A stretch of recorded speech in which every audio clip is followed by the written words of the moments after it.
Hi everyone, welcome to complete profit and loss, जिसके अंदर हम प्रॉफिट एंड लॉस के सारे इंपॉर्टेंट कंसेप्ट्स को कवर कर रहे होंगे। तो आज हम पढ़ने वाले अपना प्रॉफिट एंड लॉस का लास्ट लेक्चर 8, जिसके अंदर एक इंपॉर्टेंट टाइप के साथ साथ कुछ इंपॉर्टेंट कंसेप्ट को भी सीख रहे होंगे। हम सिर्फ कंसेप्ट को ही नहीं कवर करेंगे, कंसेप्ट से रिलेटेड जितने भी कॉम्पिटेटिव एग्जाम्स हैं, जैसे एसएससी सीजीएल हो, सीएचएसएल, जीडी, रेलवे, सीपीओ या बैंकिंग, इनमें इस पार्ट से कैसे कैसे डिफरेंट सवाल पूछे जाते हैं उनको भी हम कर रहे होंगे।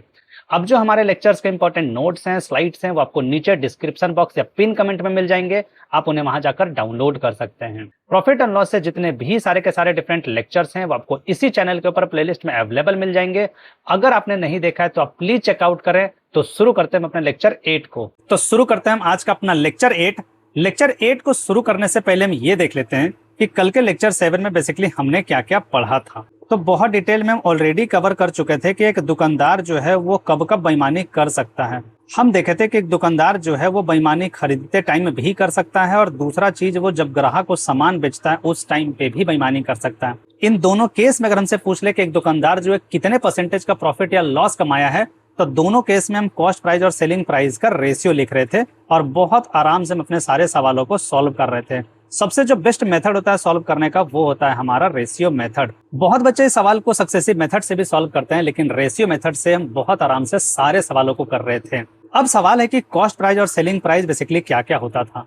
तो अगर हम एक एग्जांपल दें कि आप एक दुकानदार के पास जाते हो, अगर वो आपको 1 केजी चीनी देता है, उसमें वो 800 ग्राम ही देता है, तो उसको कितना परसेंट का फायदा हुआ। तो कॉस्ट प्राइस हमेशा वो होता है जो दुकानदार के पैकेट से लगता है। तो दुकानदार जो है ना वो आपको 800 ग्राम ही दिया है, यानी कि जो उसके पैकेट से लगा है, लेकिन आप उसको पैसा कितने को दोगे, तो 1000 ग्राम का दोगे। तो 1000 जो होता है ना वही उसका सेलिंग प्राइस हो जाता है, जिसमें से आप देख सकते हैं कि 200 ग्राम का जो होगा उसको प्रॉफिट होगा। यहाँ इन दोनों का अगर हम रेशियो लिख रहे थे तो 200 से ये 4 बार में और 200 से ये 5 बार में जा रहा था। कॉस्ट प्राइस सेलिंग प्राइस का हम रेशियो लिख रहे थे, और यहाँ से देख सकते हैं कि जो प्रॉफिट का परसेंटेज आ रहा था वो 1 का प्रॉफिट है 4 के ऊपर इंटू 100 कर दे रहे थे, तो यहाँ से आ जा रहा था 25%। तो यहाँ से हम बहुत सारे सवालों को सॉल्व कर चुके थे, जिसमें हम हर एक टाइप के सवाल को देखे थे जो कि प्रीवियस ईयर में पूछा गया है, और अप्रोक्स हम 15 प्लस सवालों को बहुत डिटेल में कर चुके थे। तो शुरू करते हैं हम आज का अपना लेक्चर, जिसमें एक इंपॉर्टेंट टाइप को हम कवर करेंगे और देखेंगे कि क्या इतना जो बड़ा फॉर्मूला लिखा हुआ है क्या इसे याद रखने की जरूरत है, या हम इसको बिना याद किए भी चीजों को सॉल्व कर सकते हैं। अब इस फॉर्मूले को समझने के लिए हम सबसे पहले एक सवाल को देखते हैं। एक विक्रेता ने 3000 में 15 खिलौने बेचे और 25% का लाभ कमाया। 10% का लाभ कमाने के लिए उसे अगर इतना में बेचते हैं तो कितने खिलौने हमें बेचने पड़ेंगे। अब अगर हम इसके पॉइंट को देखें तो पहला केस में बेसिकली हम क्या है, तो 15 जो है टॉय यानी कि 15 खिलौने को वो बेच रहा है। तो हम कह सकते हैं कि पहले केस में जो क्वांटिटी है वो हमारा 15 दे रखा है, और जो 15 खिलौनों को बेच रहा है वो टोटल 3000 में बेच रहा है। तो हम कह सकते हैं कि सबका जो सेलिंग प्राइस है वो हम कह सकते हैं कि ये 3000 है, और वो टोटल कितना प्रॉफिट कमा रहा है, तो 25% का प्रॉफिट कमा रहा है। तो हम कह सकते हैं कि इस केस में जो प्रॉफिट है वो 25% कमा रहा है। दूसरे केस में हम देख लेते हैं कि क्या क्या दे रखा है। हमें कह रहा है कि हम इतना में बेच रहे हैं, 10% का प्रॉफिट कमाना है, तो कितने बेच रहे होंगे। इस केस में हमें क्वांटिटी मान लेते हैं कि ये Q2 था, जिसके बारे में हमें नहीं पता है, तो मान लिए X खिलौने हम बेच रहे होंगे। सेलिंग प्राइस जो दे रखा है वो हमें कितने में बेचना है, तो 28 और 16 में बेचना है, और इस केस में हमारा जो प्रॉफिट हो जाएगा वो 10% का प्रॉफिट होगा। अब इस सवाल को थोड़ा हम ध्यान से सोचें तो पहले केस में 15 टॉय बेच रहा है, यानी कि टॉय तो हमारा सेम है ना, यानी एक टॉय का जो कॉस्ट प्राइस है वो कुछ ना कुछ होगा। दूसरे केस में कह रहा है कि इतने में बेच के 10% का प्रॉफिट कमा रहा है, तो कितने टॉय बेचेगा, तो यहाँ भी तो टॉय सेम ही है ना। तो जो पहले केस में टॉय है, तो अगर एक टॉय को मान लो 100 रुपया में खरीदा होगा, तो दूसरे केस में भी एक टॉय जो होगा उसका भी दाम तो 100 ही रुपए होगा ना। यानी कह सकते हैं कि दोनों केस में एक टॉय का जो कॉस्ट प्राइस है वो सेम का सेम होगा। अब यही दोनों पहले और दूसरे क्राइटेरिया से अगर हम कॉस्ट प्राइस को बराबर करें तो हम कह सकते हैं कि सर पहले केस में जो टॉय है ना, एक टॉय का कॉस्ट प्राइस, दूसरे केस में भी एक टॉय का कॉस्ट प्राइस बराबर होगा। अब हम कॉस्ट प्राइस निकालेंगे कैसे। एक बात बताओ, टोटल हम कितना में बेच रहे हैं पहले केस में, तो सर हम टोटल 3000 में बेच रहे हैं। कितना टॉय बेच रहे हैं, तो सर 15 टॉय। तो अगर इसको हम 15 से डिवाइड कर देंगे तो ये एक टॉय का सेलिंग प्राइस निकल जाएगा। अब ये अपने आप में सेलिंग प्राइस है। अगर 25% के प्रॉफिट पे बेच रहे हैं तो 100% कॉस्ट प्राइस होगा, 125% सेलिंग प्राइस हो जाएगा। तो ये एक टॉय का सेलिंग प्राइस है, तो अगर 125% निकालें तो यही सेलिंग प्राइस है। अगर इसको हम 100% से मल्टीप्लाई करते हैं तो ये हमारा एक का कॉस्ट प्राइस निकल जाएगा। सेम अगर हम देखें दूसरे केस में तो टोटल बेच कितना में रहा 28 और 16 में, तो ये सर 28-16 सेलिंग प्राइस है। मान लेते हैं कि एक्स टॉय था, तो एक्स से अगर हम डिवाइड कर देंगे तो हम कह सकते हैं कि सर ये एक टॉय का सेलिंग प्राइस निकलेगा। अब सेलिंग प्राइस क्या है, तो 10% का प्रॉफिट पे, तो सेलिंग प्राइस 110% हो जाएगा। तो ये अपने आप में 110% का मान है। हमें अगर 100% का मान निकालना है तो ये भी एक टॉय का कॉस्ट प्राइस निकल जाएगा। हम देख सकते हैं कि 100% से 100% फाइनली कट जाता है, क्योंकि हम कॉस्ट प्राइस को बराबर कर रहे हैं। अब इसी से अगर हम फॉर्मूला बनाने की कोशिश करें तो हम देखें कि ये 3000 जो है सेलिंग प्राइस है हमारा, तो हम कह सकते हैं कि सर पहले का जो सेलिंग प्राइस है अगर उसको हम पहले क्वांटिटी से डिवाइड कर दें तो एक का सेलिंग प्राइस निकल जाएगा। अब चूंकि ये हमारा एक का सेलिंग प्राइस है तो अपने आप में क्या हो जाएगा, ये तो 100 प्लस माइनस पहले का प्रॉफिट या लॉस का जो होगा वो परसेंटेज हो जाएगा। अगर इंटू 100% कर देंगे तो यहाँ कॉस्ट प्राइस हो जाएगा। दोनों केस में चूंकि 100% कट जाता है तो 100% हम नहीं लिख रहे हैं। दूसरे केस में क्या हो रहा है कि सेलिंग प्राइस हमारा SP2 हो जाएगा। अगर इसको हम दूसरे क्वांटिटी से डिवाइड कर दें तो ये दूसरे का एक टॉय का सेलिंग प्राइस हो जाएगा। और अगर इसको इंटू कर दें 100 प्लस माइनस दूसरे का जो प्रॉफिट या लॉस का परसेंटेज हो जाएगा, तो ये फाइनली निकल जाएगा सेलिंग प्राइस इंटू 100 कर देंगे तो एक टॉय का कॉस्ट प्राइस। दोनों केस में ये दोनों हमारा बराबर होगा, तो हम बहुत डिटेल में कह पाएंगे कि ये हमारा एक इंपॉर्टेंट फॉर्मूला बनकर निकल जाता है, जिसे याद रखने की हमें बिल्कुल जरूरत नहीं है। अब ऊपर वाले इक्वेशन को अगर हम थोड़ा कटपिट करें तो 15 से ये सीधे सीधे 2 यानी कि 200 बार में जाएगा, 25 से ये हमारा 5 बार में जाएगा, 25 से ये हमारा 8 बार में जाएगा, 11 से ये हमारा 10 बार में जाएगा, और 11 से ये 11 दूना 22 हो जाएगा, और 11 पचे 55, 11 छक 66 हो जाएगा। 5 से ये हमारा 2 बार में चला जाएगा, 8 से सीधे सीधे ये 8 तरीके 24, 8 दूना के 16 हो जाएगा, और 2 से ये हमारा 32 जो है वो 16 बार में चला जाएगा। तो सीधे सीधे x जो अगर इस साइड जाएगा तो x का मान हमारा बहुत आराम से आ जाएगा 16 टॉय, यानी कि 16 टॉय को अगर हम बेचते हैं 28 से 16 रुपए में तो हमें 10% का प्रॉफिट होगा। अब जिन बच्चों को यह सवाल बहुत अच्छे से नहीं समझ में आया हो, हम सेम कंसेप्ट का यूज करके अपने देखते हैं दूसरे सवाल को।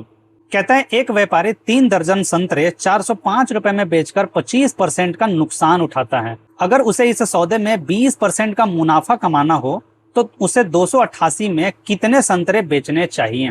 अब बताओ, दोनों केस में हम ये जान रहे हैं कि सर संतरा तो हमारा दोनों केस में सेम है, यानी एक संतरे का जो कॉस्ट प्राइस है वो जाहिर सी बात है हमेशा सेम होगा। तो हम एक संतरे का कॉस्ट प्राइस दोनों केस में सेम कर देते हैं। हम सीधे सीधे क्या कर सकते हैं कि सर टोटल वो कितने में बेचा है, तो 405 में। तो सर ये हमारा 405 जो है ये हमारा सेलिंग प्राइस हुआ। कितने बेचा है, तो सर 3 दर्जन बेचा है। तो सीधे सीधे अगर इसको 3 से डिवाइड कर दें तो ये 1 दर्जन का सेलिंग प्राइस आ जाएगा। अब 1 दर्जन में 12 ऑरेंज होगा, यानी कि 12 से अगर इसको वापस से डिवाइड कर दें तो हम कह सकते हैं कि अब ये एक संतरे का निकल गया सेलिंग प्राइस। अब अगर देखें तो इसको 25% का लॉस हो रहा है, और ये टोटल क्या है, तो ये हमारा सेलिंग प्राइस है 1 का, और यही सेलिंग प्राइस में 25% का लॉस हो रहा है। तो हम कह सकते हैं कि सर ये अपने आप में 100 माइनस 25 यानी 75% का मान है। अगर हम इसको 100% से गुना कर दें तो ये आ जाएगा एक संतरे का कॉस्ट प्राइस। अब क्या ये बराबर होगा, किसके बराबर होगा, जब इसको हम 288 में बेचेंगे, यानी कि सर 288 में बेच रहे हैं। मान लेते हैं कितने संतरे, वही तो हमको निकालना है। तो मान लिए 100 संतरे को बेच रहे हैं, कितना हमें प्रॉफिट हो रहा है, तो 20% का प्रॉफिट हो रहा है। तो सर हमें 120% का ये मान दे रखा है, हमें 100% से अगर गुना कर देंगे तो ये आ जाएगा एक संतरे का कॉस्ट प्राइस। अब चूंकि ये दोनों हमारा बराबर होगा तो 100% से ये 100% कट जाएगा। 15 से सीधे सीधे 15 पचे 75 हो जाएगा, और 15 8 कितना हो जाएगा 120 हो जाएगा। ये 3 गुना 5 हमारा 15 हो जाएगा, और 15 से सीधे सीधे देखेंगे तो 15 दूना 30 हो जाएगा, और 10 15 सत्ते 105 हो जाएगा हमारा। 8 से सीधे सीधे ये 8 तरीके 24 हो जाएगा, और 4 8 6 48 हो जाएगा। 9 से अगर देखेंगे तो 9 चौक 36 हो जाएगा, और यहाँ पे 9 तरीके 27 हो जाएगा।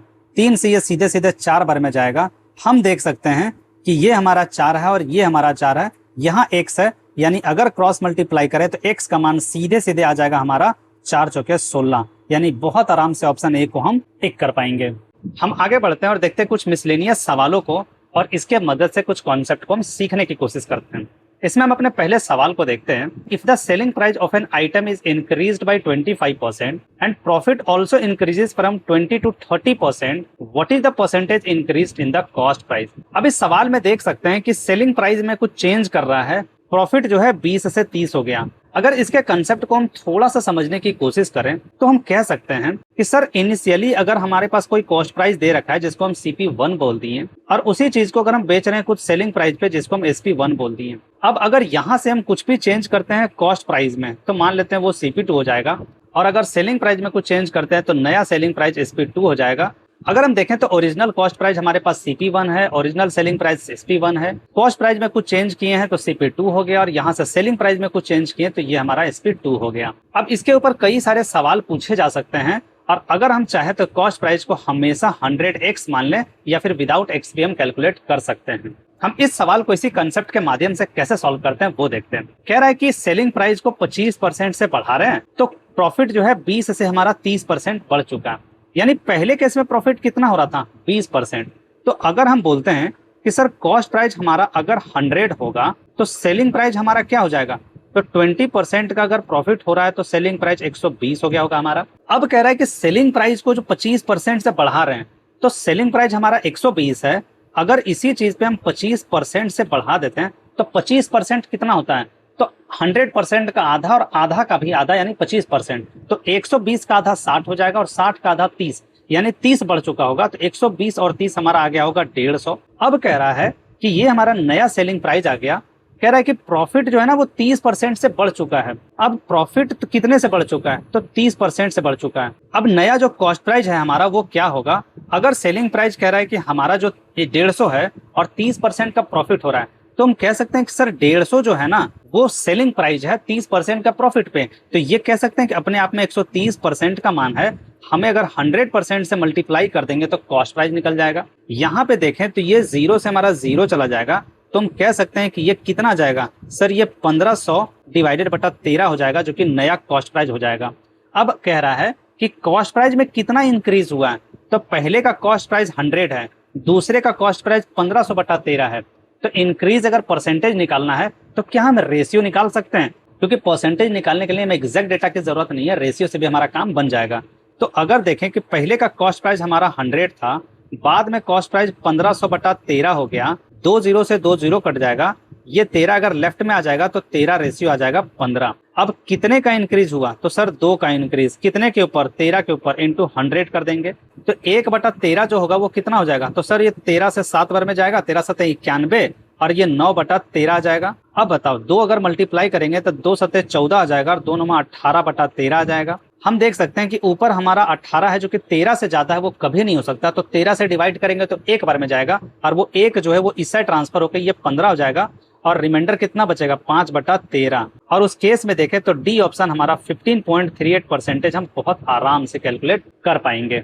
हम अपने अगले सवाल को देखते हैं। कहता है कि संस्कृति ने एक किताब खरीदी और उसे 10% के मुनाफे पर जो बेच दिया, अगर उसने इसे असली लागत मूल्य से 20% कम में खरीदा होता और असली बिक्री मूल्य से 50 रुपए ज्यादा में बेचा होता तो उसका मुनाफा जो है वो 40% होता, तो किताब का लागत मूल्य यानी कि कॉस्ट प्राइस जो है वो कितना होगा। अब यहाँ भी अगर हम देखें तो कुछ हमारा कॉस्ट प्राइस है और कुछ सेलिंग प्राइस है। यहाँ पे हम कुछ चेंज किए हैं कॉस्ट प्राइस और सेलिंग प्राइस दोनों में। तो यहाँ अगर हम देखें पहले केस में देखें तो वो परचेज करके बेच देती है 10% के प्रॉफिट पे।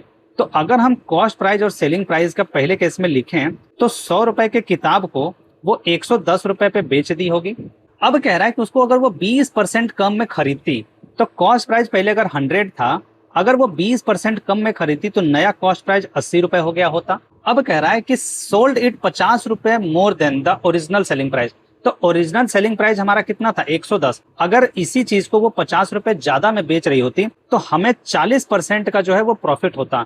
तो यहाँ से अगर देखें तो ये 40% का प्रॉफिट हो रहा है। अब बताओ 80 रुपए के सामान को 40 रुपए के प्रॉफिट में बेचेंगे तो 10% कितना हो जाएगा 8 रुपए, तो 40% कितना हो जाएगा 32 रुपए। तो हम कह सकते हैं कि टोटल जो है वो इसको 112 रुपए में बेच रहा होगा। अब बताओ पहले सेलिंग प्राइस 110 था, बाद में सेलिंग प्राइस 112 हो गया, तो इंक्रीज कितना हुआ 2 यूनिट, और यही 2 यूनिट का मान हमारा कितना दे रखा है 50 यूनिट सेलिंग प्राइस में इंक्रीज हुआ, तो यही हमारा 50 रुपए का मान है ना। तो हम कह सकते हैं कि सर जो 50 है ना वो हमारा 2 का मान है, हमें क्या निकालना है कॉस्ट प्राइस, और कॉस्ट प्राइस क्या है 100 है, तो अगर 100 से मल्टीप्लाई कर देंगे तो हमारा निकल जाएगा कॉस्ट प्राइस। 2 से ये हमारा 25 बार में चला जाएगा और 25 इंटू 100 हमारा 2500, बहुत आराम से ऑप्शन ए हम कैलकुलेट कर पाएंगे। हम चाहे तो 100x मानकर भी बना सकते हैं, जैसे अगर कॉस्ट प्राइस 100x हो जाता, सेलिंग प्राइस हमारा 110x हो जाता, यहाँ पे अगर 20% हम कम कर देते तो ये हमारा 80x हो जाता, और यहाँ से अगर देखते हैं ये 40% इंक्रीज हो जाता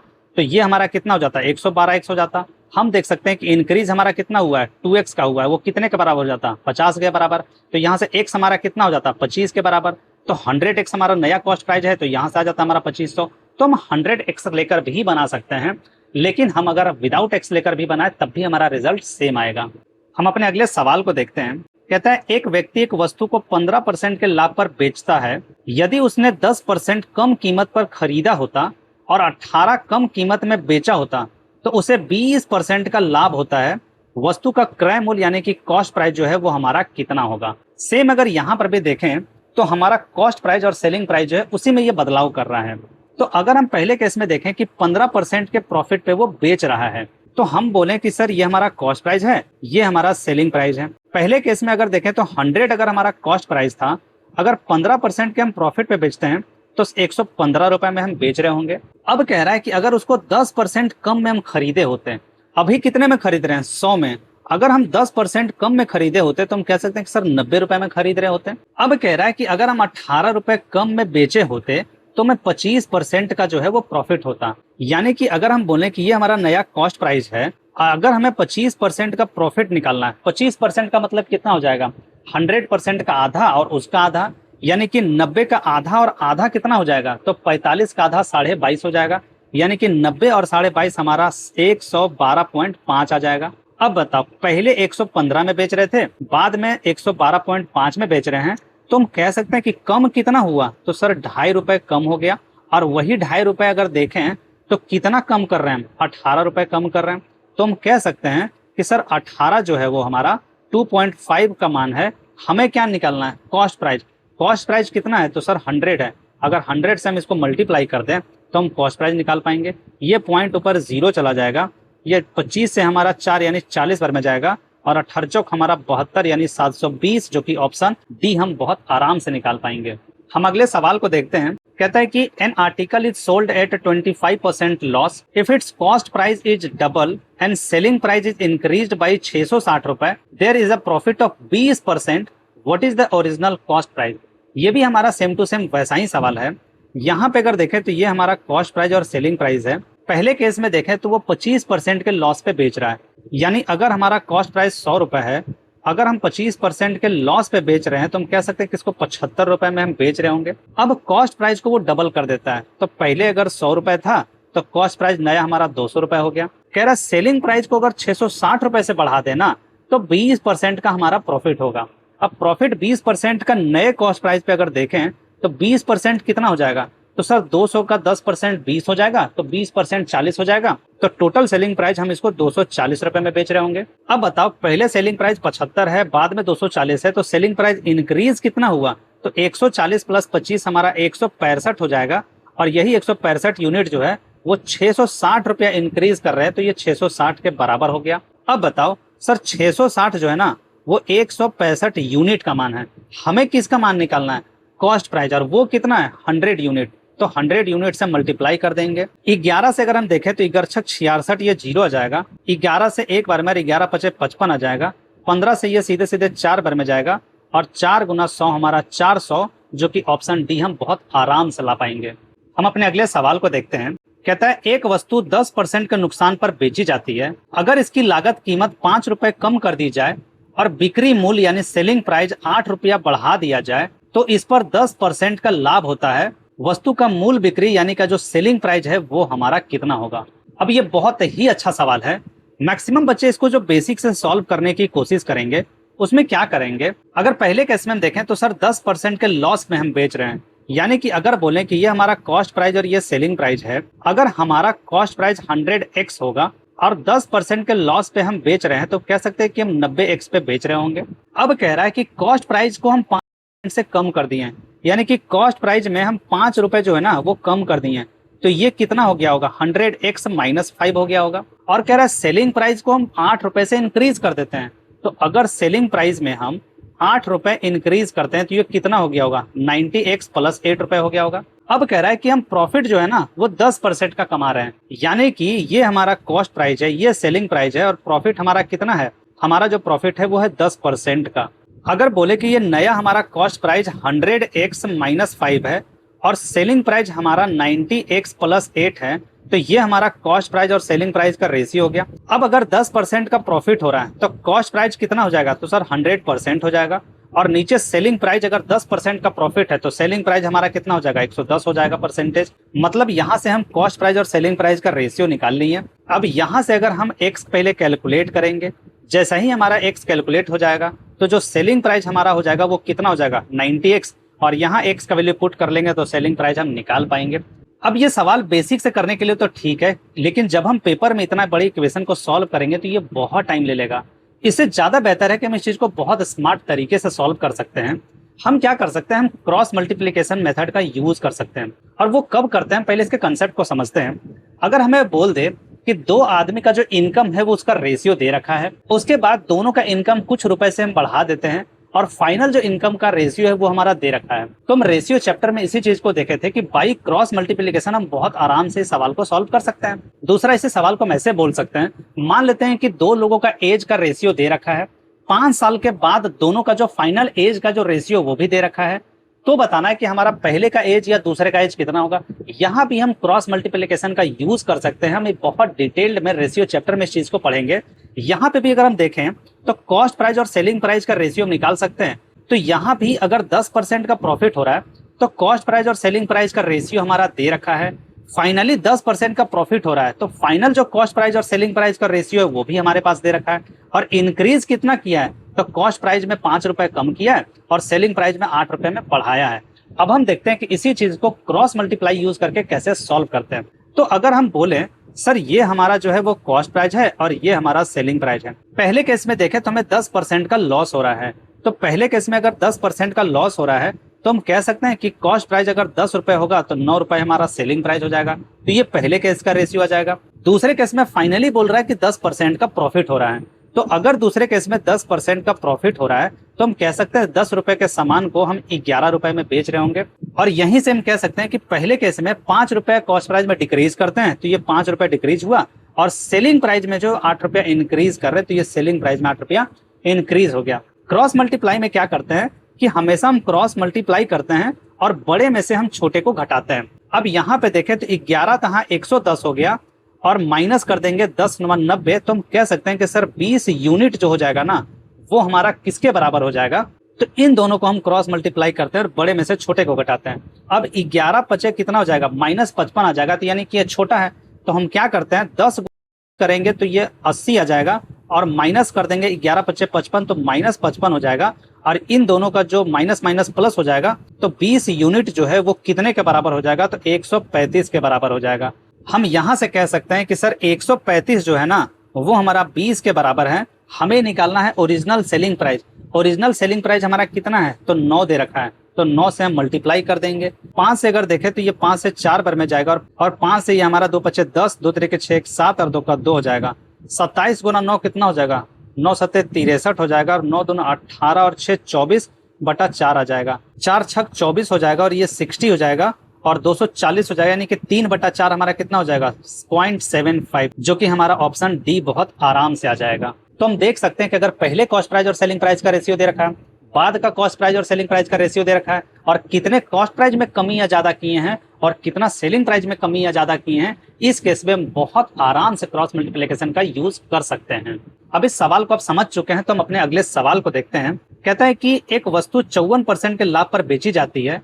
यदि क्रय मूल्य यानी कॉस्ट प्राइस में 75 रुपए की वृद्धि कर दी जाए और विक्रय मूल्य यानी कि सेलिंग प्राइस में हम 66 रुपए की कमी कर दिया जाए तो लाभ जो है वो 40.8% का होगा। तो वस्तु का मूल क्रय जो होगा ना, यानी कि जो ओरिजिनल परचेज प्राइस यानी कॉस्ट प्राइस जो होगा वो कितना होगा। अब ये सवाल पिछले सवाल का डिट्टो फोटोकॉपी है। सभी लोगों को ये होमवर्क में हम दे दे रहे हैं, आप प्लीज इसका उत्तर कमेंट में कर दें। हम अपने अगले सवाल को देखते हैं। कहता है कि एक ट्रेडर है, वो सेल करता है article to A eight 20% profit. A then cell कर देता है बी को 10% के लॉस पे। बी फिर वापस सी को सेल कर देता है 5% के प्रॉफिट पे, और फाइनली जो सी पे करता है वो 1134 रुपए पे करता है। तो बताना कि what was the original cost price of the article. अब अगर हम देखें तो ये हमारा मान लेते हैं कि ट्रेडर यानी व्यापारी है, वो सेल कर दिया ए को 20% के प्रॉफिट पे। यानी अगर ये ए को सेल करता है 20% के प्रॉफिट पे। अब ए जो है वो बी को सेल करता है 10% के लॉस पे। ए जो है वो फाइनली बी को सेल कर देता है 10% के लॉस पे। बी जो है वापस से सी को सेल करता है 5% के प्रॉफिट पे, यानी बी जो है वापस से सी को सेल कर देता है 5% के प्रॉफिट पे, और सी जो है वो फाइनल पे करता है 1134 रुपए। अब एक बात बताओ, ये अगर फाइनली पे कर रहा है, हम कह सकते हैं कि ओरिजिनल कॉस्ट प्राइस ट्रेडर के पास मान लेते हैं सीपी होगा, तो यहाँ अगर ध्यान से देखें तो ट्रेडर का कॉस्ट प्राइस सीपी है। ये पहले को 20% में बेचा तो कुछ अमाउंट आया होगा, उस अमाउंट पे 10% का लॉस हुआ तो वापस से कुछ अमाउंट आया, वापस से इस पे 5% का प्रॉफिट आया, फाइनली इतना अगर पे किया तो हम कह सकते हैं कि सर इनिशियल का कॉस्ट प्राइस अगर सीपी है वो नहीं दे रखा है, सारा परसेंटेज का मान हमें दे रखा है और फाइनल वैल्यू दे रखा है। क्या इस सवाल को हम बाई सीरीज मेथड बहुत आराम से सॉल्व कर पाएंगे? कैसे, वो देखते हैं। अगर हम बोले कि पहले केस में ट्रेडर का कॉस्ट प्राइस सीपी है, अगर ये जो है वो ए को 20% के प्रॉफिट पे बेचा होगा तो ये कितने में बेचा होगा? तो 120% पे ये बेचा होगा। अब ये अमाउंट जो है वो ए पे किया होगा। अब ए जो है वो बी को 10% के लॉस पे बेचता है, तो फाइनली कितने में बेचा होगा? तो सर कह सकते हैं कि ये 90% पे बेच रहा होगा। उसके बाद बी जो है वो सी को 5% के प्रॉफिट पे बेचता है, तो अब ये अमाउंट 105% पे बेच रहा होगा, और फाइनली जो पेमेंट बनकर आता है वो 1134 रुपए आता है। तो आप देख सकते हैं कि हम सीरीज मेथड से कैसे सवाल को बहुत आराम से सॉल्व कर सकते हैं। अगर यहाँ पे हम कटपीट करें तो ये दोनों जीरो से हमारा दोनों जीरो चला जाएगा, 5 से ये हमारा 20 बार में जाएगा और 5 से ये हमारा 21 बार में चला जाएगा। 9 से अगर हम इसको काटें तो 9 का 9 हो जाएगा और 2 हो जाएगा, यानी कि 23, 9 दूना का 18 हो जाएगा और 5 9 छक 54 आ जाएगा हमारा। 6 से देखें तो 6 दूना का 12 हो जाएगा और यहाँ 6 दूना का 12 और 6 का 6 हो जाएगा। 21 से ये 21 हमारा कट जाएगा, 2 से ये हमारा 10 बार में कट जाएगा। हम देख सकते हैं कि कॉस्ट प्राइस 100 गुना 10 हमारा बहुत आराम से जो है वो 1000 रुपए आ जाएगा, जो कि ऑप्शन हमारा बी हो जाएगा। हम अपने अगले सवाल को देखते हैं। कहता है an antique dealer sold 3 items ABC with their selling price in the ratio 4-5-6। पहले पे उसको 10% का लॉस होता है, दूसरे पे उसको 50% का जो है वो प्रॉफिट होता है, और तीसरे यानी सी पे ना तो प्रॉफिट ना ही उसको लॉस होता है। अब बताना है कि कितना उसका जो प्रॉफिट या लॉस का परसेंटेज है ओवरऑल डील में। मतलब हम देखें तो एबीसी का जो सेलिंग प्राइस है वो हमारा दे रखा है, ए पे वो 10% का लॉस हो रहा है, बी पे 50% का प्रॉफिट हो रहा है और सी पे ना प्रॉफिट ना लॉस हो रहा है। तो बताना है कि ओवरऑल हमारा प्रॉफिट और लॉस का परसेंटेज क्या होगा। अगर हम देखें तो ये हमारा ए है, ये हमारा बी है और ये सी है। सेलिंग प्राइस का रेशियो क्या दे रखा है? तो सर ये 4 है, ये 5 है और ये 6 है। अगर टोटल सेलिंग प्राइस देखें तो कितना हो जाएगा? तो 4 5 9 और 9 6 कितना हो जाएगा? 15। ये हमारा क्या है? Total selling price. अगर हम टोटल कॉस्ट प्राइस निकाल लें, सेलिंग प्राइस हमें पता है, तो आराम से हम प्रॉफिट का परसेंटेज निकाल पाएंगे।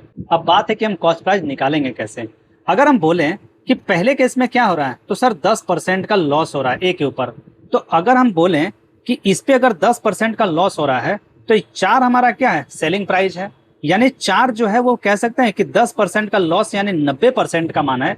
अगर हम 100% का मान निकालें तो ये 0 से 0 चला जाएगा, ये कितना हो जाएगा? तो ये कह सकते हैं कॉस्ट प्राइस जो होगा वो 40 बटा हमारा 9 हो जाएगा। दूसरे केस में देखें तो बी पे 50% का प्रॉफिट हो रहा है, यानी कि अगर ये हमारा सेलिंग प्राइस है तो 5 जो है वो कह सकते हैं कि 150% का मान है, हमें 100% का मान निकालना है तो कॉस्ट प्राइस निकल जाएगा। 50 से ये 3 बार में जाएगा, 50 से ये 2 बार में जाएगा, यानी 5 दूना के 10 बटा 3 जो है वो हमारा कॉस्ट प्राइस आ जाएगा बी का। सी में अगर कह रहा है कि ना ही प्रॉफिट ना ही लॉस होता है, यानी सीधे सीधे कह सकते हैं कि सर जितना में हम खरीदे हैं उतना ही में हम बेचे भी होंगे। तो यहाँ पे देखें तीनों का हमारा कॉस्ट प्राइस आ चुका है। अब अगर हम टोटल कॉस्ट प्राइस निकालें तो क्या हो जाएगा? तो सर 40 बटा 9 प्लस 10 बटा 3 प्लस 6 हो जाएगा। अगर हम यहाँ एलसीएम ले लें तो ये 9 हो जाएगा, पहले केस में ये 40 हो जाएगा, 3 से 3 बार में जाएगा यानी 10 तरीके हमारा 30 हो जाएगा, और प्लस यहाँ पे 6 9 54 हो जाएगा। अगर टोटल सम देखें तो 40 3 70 और 54 कितना हो जाएगा? 7 5 12 यानी 124 बटा 9 हो जाएगा। यानी टोटल कॉस्ट प्राइस देखें तो हमारा दे रखा है, टोटल सेलिंग प्राइस हमारा 15 आ चुका है। अगर हम बोलें कि सर कॉस्ट प्राइस और सेलिंग प्राइस का रेशियो क्या होगा, तो हम कह सकते हैं कि सर कॉस्ट प्राइस कितना है? 124 बटा 9 है, सेलिंग प्राइस कितना है? 15 है। ये 9 जो है क्रॉस मल्टीप्लाई करके अगर हम इस साइड कर देंगे तो यहाँ आ जाएगा, 15 9 कितना हो जाता है? तो सर ये हो जाता है 135। अब बताओ कोई चीज 124 रुपए का था, 135 में बेच रहे हैं, तो प्रॉफिट परसेंटेज यानी प्रॉफिट कितना का हुआ? तो सर 11 का प्रॉफिट हुआ।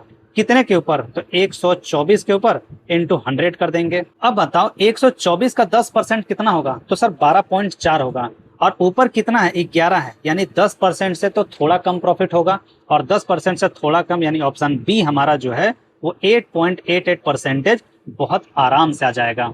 यानी इस सवाल में बेसिकली कुछ भी नहीं था, सेलिंग प्राइस हमारा दे रखा था, हमें हर सेलिंग प्राइस से कॉस्ट प्राइस तक पहुंचना था और एक बार कॉस्ट प्राइस निकाल लिए तो बहुत आराम से कॉस्ट प्राइस सेलिंग प्राइस का रेशियो लिख करके हम परसेंटेज तक पहुंच सकते हैं। अगर इस सवाल को आप समझ चुके हैं तो अगले सवाल को हम देखते हैं। कहता है कि a seller bought 3 different types of mobile cover C1 C2 C3, ratio जो है सेलिंग प्राइस का दे रखा है 3 4 5। अब कह रहा है पहले कवर पे उसको 25% का प्रॉफिट होता है, दूसरे पे 10% का प्रॉफिट होता है और तीसरे पे उसको लॉस होता है 20% पे। तो बताना है कि कितना अप्रोक्सीमेट उसका परसेंटेज गेन या लॉस हो रहा होगा। अब ये सवाल बिल्कुल पिछले सवाल के जैसा है, तो ये सवाल भी हम आप सभी लोगों को होमवर्क के लिए दे रहे हैं, आप प्लीज इसका उत्तर कमेंट में कर दें। तो यहीं पर हम कंप्लीट प्रॉफिट एंड लॉस के चैप्टर को फिनिश अप कर चुके हैं। अब जो हमारे लेक्चर्स के इंपॉर्टेंट नोट्स हैं वो आपको डिस्क्रिप्शन बॉक्स या पिन कमेंट में मिल जाएंगे, आप उन्हें वहां जाकर डाउनलोड कर सकते हैं। आई होप आज के लेक्चर्स के अंदर हम बहुत कुछ सीखे होंगे एंड डेफिनेटली आने वाले नए चैप्टर्स के साथ हम बहुत कुछ सीख रहे होंगे। तो आज के लिए इतना ही, मिलते हैं नेक्स्ट लेक्चर के अंदर एक नए चैप्टर के साथ। Till then keep learning and keep practising.